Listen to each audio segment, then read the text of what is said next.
Bonjour, aujourd'hui je vais vous parler du roman de Neil Gaiman et Marie Aligno, Le jour où le soleil ne s'est plus levé. C'est l'histoire de Nathanael Adams, dit Nate, adolescent solitaire en mal de vivre. Il aime le théâtre, la musique et rêve de devenir acteur. Et il a une attirance pour les garçons, ce que son père ne tolérera jamais. Il ne lui a rien dit et ne sait pas si un jour il l'avouera. Lui qui n'est pas sportif, pas un homme selon les critères du paternel. Entre ce père militaire de carrière, qui est déçu par son fils, et ses camarades harceleurs et violents, Nate se sent terriblement seul, même s'il donne le change en bon acteur qu'il est. Il a bien ses quelques amis, Kenna, sa meilleure amie, très extravertie, qui n'a peur de rien, qui, disons-le, pense beaucoup par son vagin.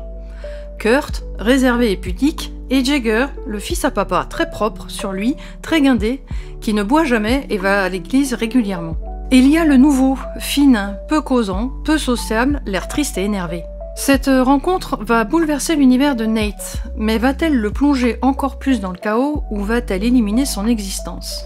Je dois commencer par dire que je me suis trompée dans l'ordre de lecture puisqu'il s'agit là du tome 2, mais je crois qu'au final, avoir la vision de Nate de l'histoire avant celle de Finn est mieux. Nate est l'adolescent type, qui se bat pour être lui-même, au risque de décevoir son père alors qu'il aime et ne voudrait que son soutien et son amour, et au péril de la violence de Xander et de sa bande. Il se perd alors dans le vide de son être, acceptant le mal sur son corps comme punition de n'être pas normal. Il est fasciné par le Club des 27, connaissant leurs histoires par cœur et pour cause. Sa rencontre avec Finn va changer sa vision du monde, mais deux âmes blessées peuvent-elles se sauver ou au contraire s'enfoncent-elles encore plus? J'ai apprécié la profondeur des questionnements et le courage qu'a Nate d'affronter le regard des autres pour affirmer ce qu'il est. Même si toutes ses actions ne sont pas louables, c'est l'expérience inhérente à l'adolescence. Ce livre est accessible à partir de 16 ans, et même si j'ai quelques années de plus, entrer dans la vie de ce groupe d'ados est touchant. Cela dit, certains passages me semblent un peu durs pour 16 ans, surtout si le lecteur adolescent est perturbé dans son être.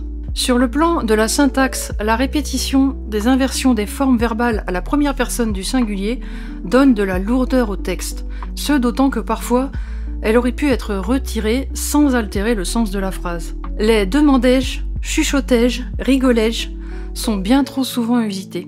C'est un roman qui se lit facilement et qui ramène des années en arrière. À noter la belle édition avec un très beau jaspage de chez Albin Michel. Quelques extraits. Mais qu'importe ce que les gens sont prêts à faire pour te blesser, le plus important en fin de compte, c'est de ne pas laisser ce qu'ils pensent de toi te définir. Deuxième extrait. Plus sombre est le chaos, plus belle sera l'étoile.